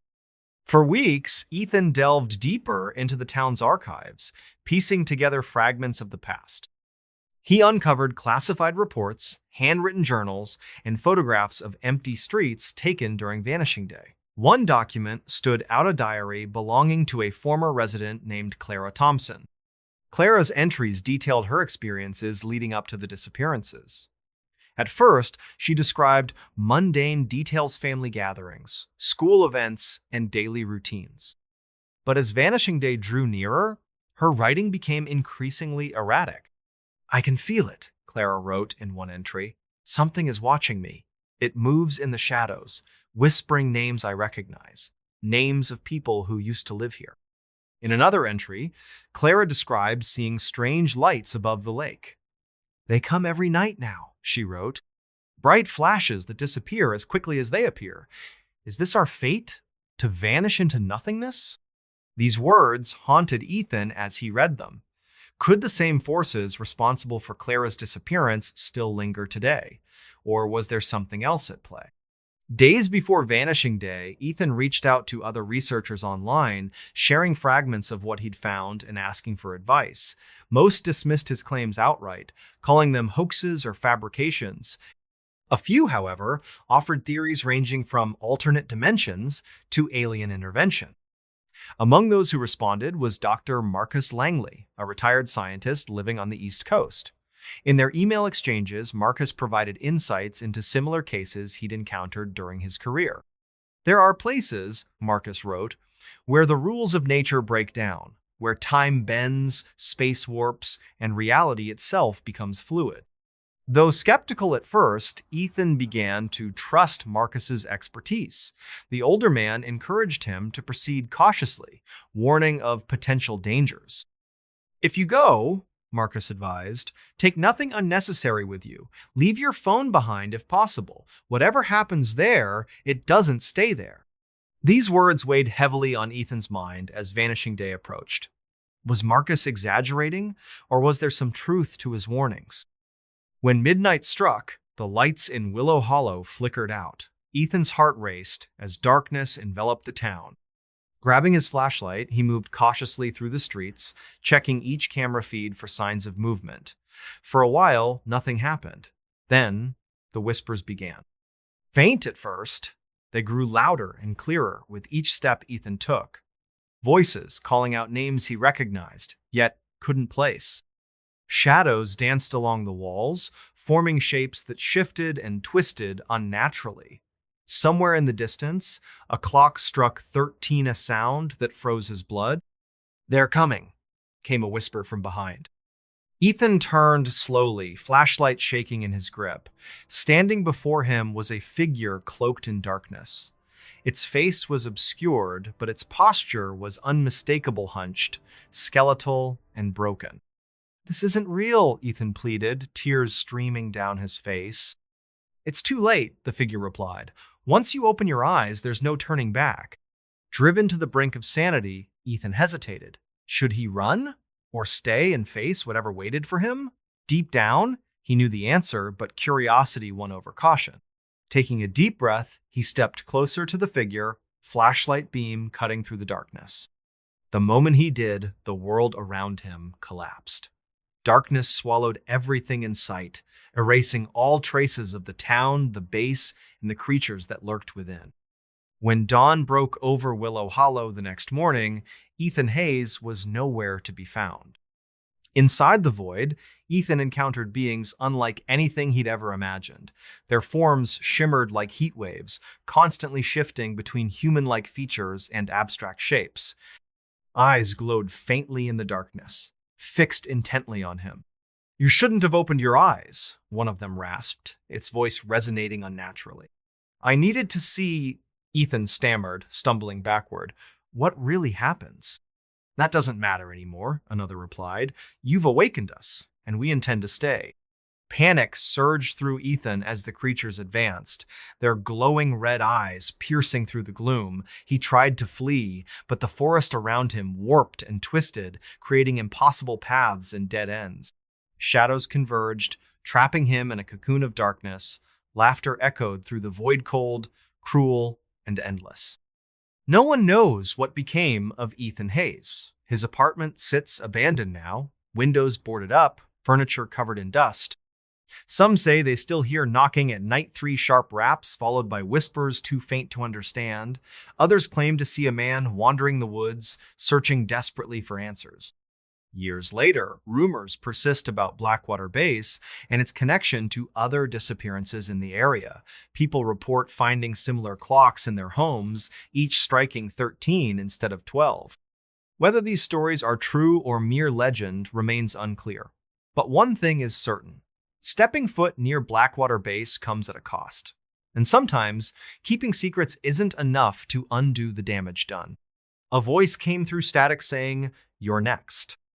It was a quiet evening in the small town of Pine Hollow, nestled deep within the dense forests of upstate New York. The air carried an eerie chill that seemed to seep into every corner of the old wooden house where Emily Carter lived with her family.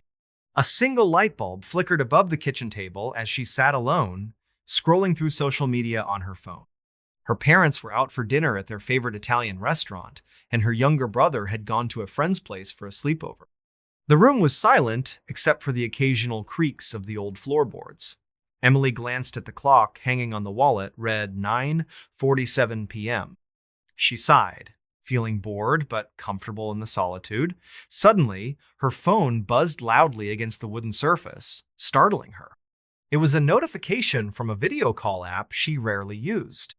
Curious, Emily tapped the screen. "Who could this be?" she muttered under her breath, furrowing her brow. The caller ID showed an unknown number. Normally, she would have ignored it, but something about the timing felt strange. As if sensing hesitation, the device vibrated again impatiently. With a shrug, she answered. A crackling sound filled the speakers. Static. Nothing but static. "Hello?" Emily asked cautiously, leaning closer to the microphone. No response came, just the unsettling hiss of interference. She frowned, ready to end the call, when suddenly a faint voice broke through the noise. "You're next." Emily froze. Her heart skipped a beat before racing wildly inside her chest. The words echoed in her mind, sending shivers down her spine. Who said that? And what did they mean by next?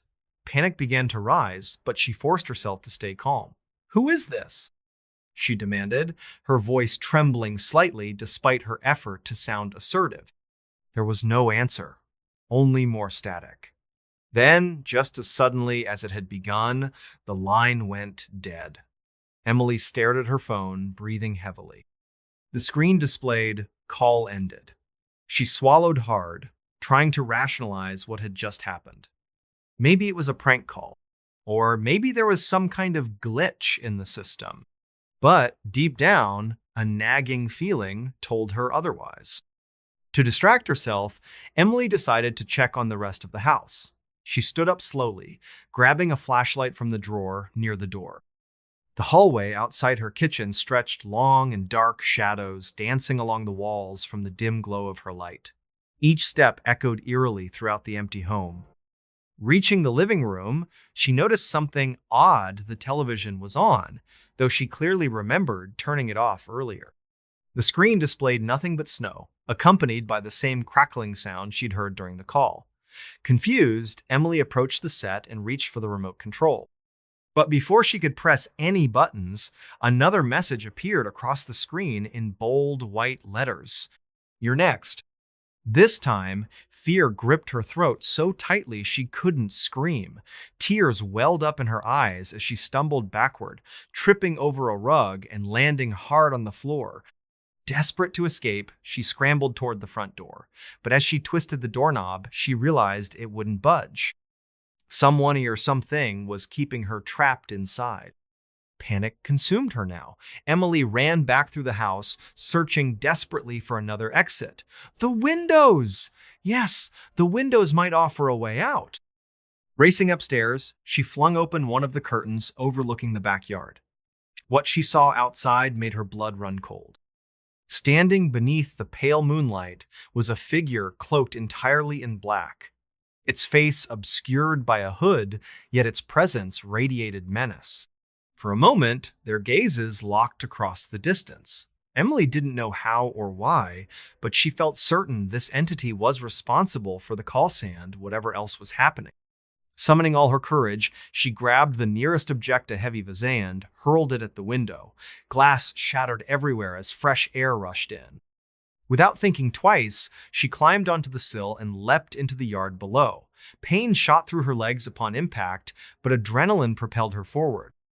She sprinted blindly through the forest surrounding her property. Branches whipped against her skin, twigs snagged at her clothes, but she didn't stop. Her lungs burned, her muscles screamed, yet still she pushed onward. Somewhere behind her, she thought she heard footsteps pounding after her.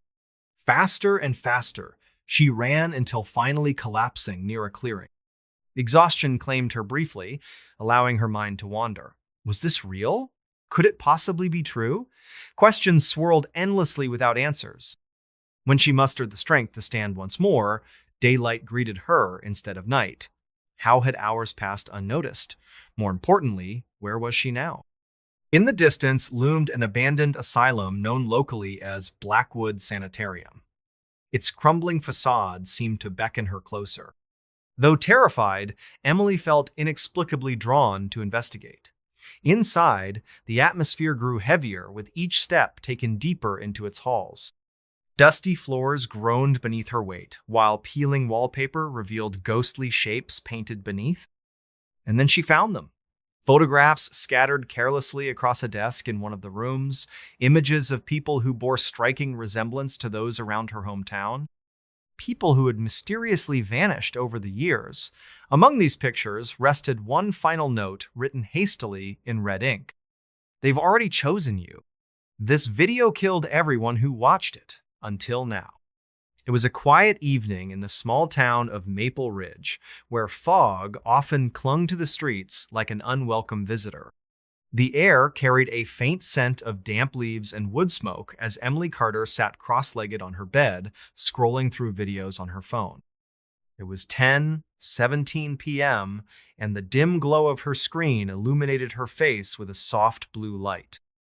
Outside, the wind howled softly, rattling the old wooden shutters of her bedroom window. Emily had been bored all day, stuck at home while her parents were out celebrating their anniversary and her younger brother Jacob was visiting friends for the weekend. She sighed, tapping aimlessly through social media when something caught her eye, a video titled, "This video killed everyone who watched it until now." Her fingers hesitated over the play button. A chill ran down her spine as she read the ominous caption beneath it. "Watch if you dare, but don't blame me if you regret it." Curiosity gnawed at her like a restless beast. What could this possibly mean?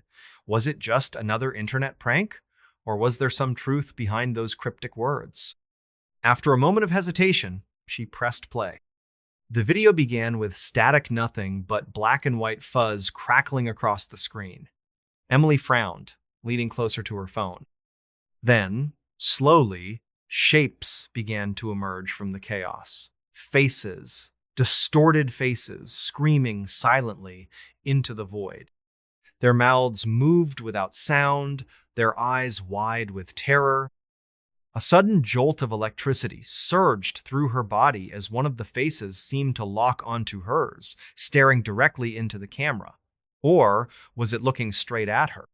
Fear gripped her throat as the video cut abruptly to a dark room lit only by candlelight.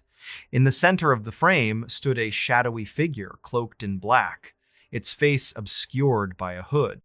Its voice echoed hollowly through the speakers. "To watch is to die." Emily's heart skipped a beat. She dropped the phone as if it had burned her, scrambling backward until her back hit the wall. Her breathing quickened, her chest rising and falling rapidly as adrenaline coursed through her veins. This couldn't be real, could it? But deep down, she knew that something about this video felt different, more sinister than any other horror story she'd ever encountered. She glanced nervously at the clock. It now read 10:25 p.m. Just 8 minutes had passed since she started watching the video. Yet somehow, time felt stretched, distorted, as if reality itself had bent around her. Shaking off the unease, she grabbed her phone again and searched online for information about the mysterious clip. To her surprise, dozens of forum posts popped up, each detailing similar experiences. One user wrote, "I watched it last night. I woke up this morning fine, but my cat didn't. Found him dead in the corner of the living room." Another claimed, "Don't watch it unless you want to join them. They're waiting for you." Emily swallowed hard, her stomach churning as she scrolled further. Most of the comments ended abruptly, as though the users had simply stopped typing mid-sentence. Some accounts were even marked inactive shortly after posting. It was as if they had vanished into thin air. Her mind raced with questions. Who made this video? Why did it exist? And most importantly, what would happen to her now that she had seen it? Panic began to rise within her, but she forced herself to stay calm. Maybe it was all just coincidence, or perhaps someone was playing a cruel joke on the internet. Still, she couldn't shake the feeling that she wasn't alone anymore. Before the events of that fateful night, Emily had often heard stories about the strange occurrences in Maple Ridge from her grandmother. The town was rumored to have been built over ancient burial grounds, and many believed that supernatural forces lingered in the area. One particular legend spoke of a cursed videotape discovered decades ago in Blackwood Sanitarium, an experimental facility rumored to have conducted unethical experiments involving human psychology and paranormal phenomena.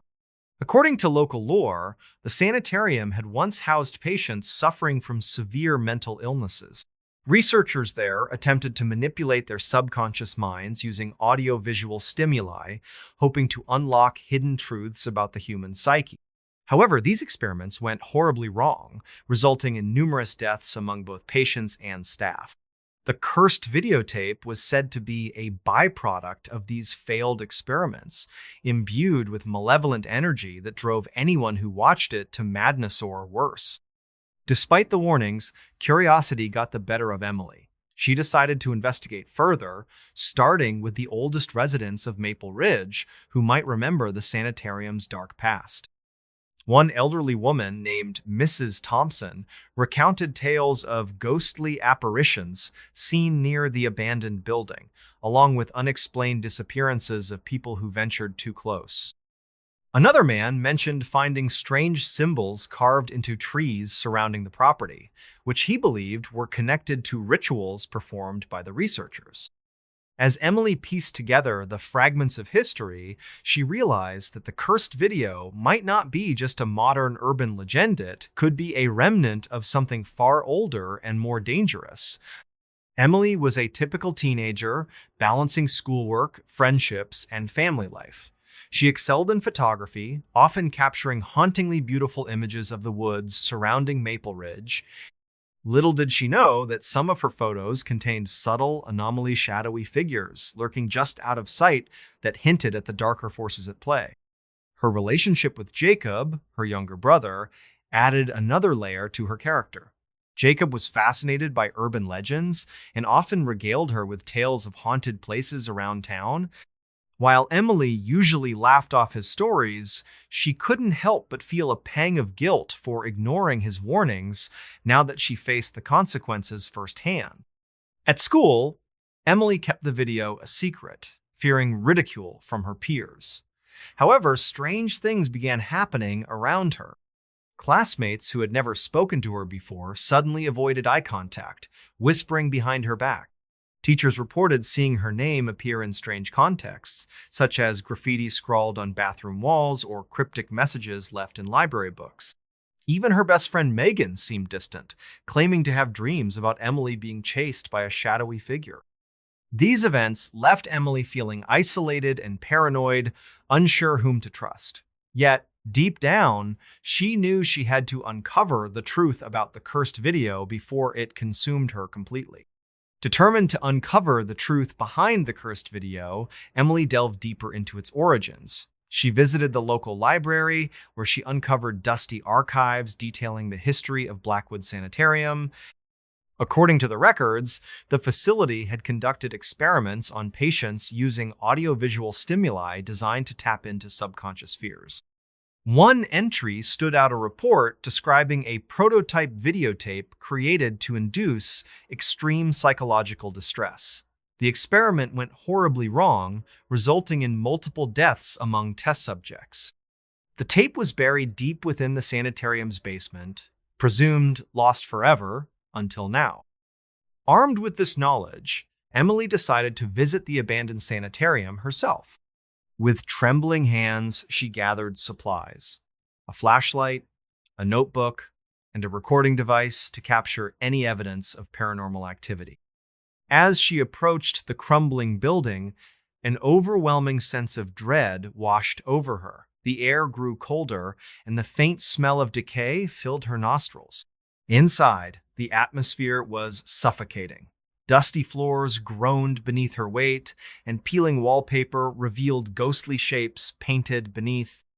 Each room told a story of despair-broken furniture, scattered medical equipment, and eerie drawings on the walls depicting scenes of torment. Emily documented everything meticulously, hoping to piece together the puzzle of the cursed video. In one particularly unsettling room, she found a collection of VHS tapes labeled with cryptic phrases like Experiment 13 and Final Recording. Among them was a tape marked with the same title as the cursed video she had watched. This video killed everyone who watched it until now. Heart pounding, she hesitated before inserting the tape into a nearby player. What unfolded on the screen was beyond comprehension distorted images of screaming faces, whispers in an unknown language, and a shadowy figure moving unnaturally fast. At the end of the recording, a chilling message appeared: "You are next!" With no choice but to confront the entity responsible for the cursed video, Emily returned to the sanitarium later that night. Armed with courage and determination, she ventured deeper into the labyrinthine halls, following clues left behind by previous victims. Eventually, she came face to face with the shadowy figure from the video. Cloaked entirely in black, its presence radiated pure menace. Despite her fear, Emily refused to back down. Using her knowledge of the sanitarium's history and the cursed video's origins, she devised a plan to break the curse. Through sheer determination and quick thinking, Emily managed to reverse engineer the curse by recording herself confronting the entity. By exposing its origin and purpose, she broke the cycle of death, freeing both herself and countless others who had fallen victim to its power. Yet, as dawn broke and Emily emerged from the ruins of the sanitarium, she couldn't shake the feeling that something remained unfinished. That somewhere, in the depths of the forest, the cursed video still waited for its next victim. This expanded version adds layers of backstory, character development, and suspenseful twists to create a richer narrative experience. With careful pacing and emotional depth, the story becomes a gripping exploration of fear, curiosity, and survival.